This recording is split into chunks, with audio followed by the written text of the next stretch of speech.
सुनीत जी, मतलब आप लोगों का क्या से क्या हो गया? 1 घंटे बीत चुके हैं, नहीं है 0-0 पर लेफ्ट और कांग्रेस पार्टी। ऐसा हाल क्यों बना रखा है सर बंगाल में? इतिहास बना दिया है, कोई चिंता की बात नहीं है। ये कोविड की वोट है, जिन्होंने लोगों को मरवाया है उनको उनके लिए नुकसान है। उसका वोट सिर्फ केरल में पड़ रहा है क्या सुनीत चोपड़ा जी? क्योंकि केरल में हमने कोविड की लड़ाई लड़ी है, हम जीते हैं। बंगाल तो आपकी प्रयोगशाला हुआ करता था लेफ्ट की। उसका बंगाल में आप समझ लो, ये लड़ाई 2 पक्षों की हो गई है और उसमें तृणमूल बीजेपी को पीछे छोड़ के जाएगी। अपराजिता जी, अगर लेफ्ट और कांग्रेस वहां पर अभी तक शून्य दिख रहे हैं तो इसका कारण आपको सबसे बड़ा क्या दिख रहा है? क्योंकि एक सोच ये भी थी कि अगर वो दम लगाकर लड़ते वहां पर तो टीएमसी का अपना वोट वहां से छिटक सकता था। क्या आपको ऐसा लग रहा है कि वो जोर नहीं लगा है बंगाल में लेफ्ट का? देखिए, मैं कहूंगी कि हम लोग फोकस जनता से हम अपने लक्ष्य पर नजर रखते हैं।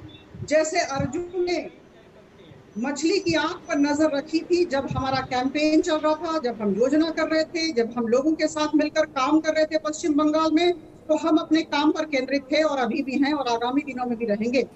मैं राजनीतिक दलों के ऊपर टिप्पणी नहीं करना चाहती हूँ, लेकिन जो रुझान है इससे लग रहा है कि कांग्रेस और लेफ्ट का अस्तित्व अब खत्म होने जा रहा है और लोगों ने नकार दिया कि नकारात्मक मनोवृत्ति जो है इसकी वजह से ने नकार दिया है। अभी आज के जब मैं यहाँ बैठी हूँ आपसे बातचीत कर रही हूँ, प्रधानमंत्री मोदी जी कोरोना के ऊपर मीटिंग ले रहे हैं और दिन रात इस दिशा में काम कर रहे हैं। अपराजिता जी, क्योंकि देश की निगाहें टिकी हुई है अपने उन्हीं नेताओं पर जो चाहते हैं। तो मैं देश की जनता इंतजार जो इतने दिनों से कर रही है कि इस दूसरी लहर का सामना कैसे करे, कौन मदद का हाथ बढ़ाएगा, वो करना भी चाहिए, वो बहुत जरूरी है वो मीटिंग। लेकिन जो आंकड़े हमारे सामने हैं, 292 में से 170 सीटों का रुझान, जिसमें 86 पर तृणमूल और 83 पर भारतीय जनता पार्टी सामने नजर आ रही है। शाकिर अली जी, आप आश्वस्त तो हैं कि नंदीग्राम में अभी जैसे ही पोस्टल बैलेट के बाद जब ईवीएम खुलेंगे और उसके बाद उसके आंकड़े आएंगे तो तस्वीर वहां की बदल जाएगी।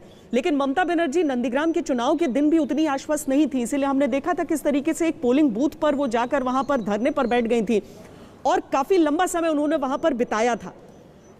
आज आपके आश्वासन की वजह क्या है, अगर उस दिन उतना ज्यादा मन में संशय था, मन में डाउट्स थे?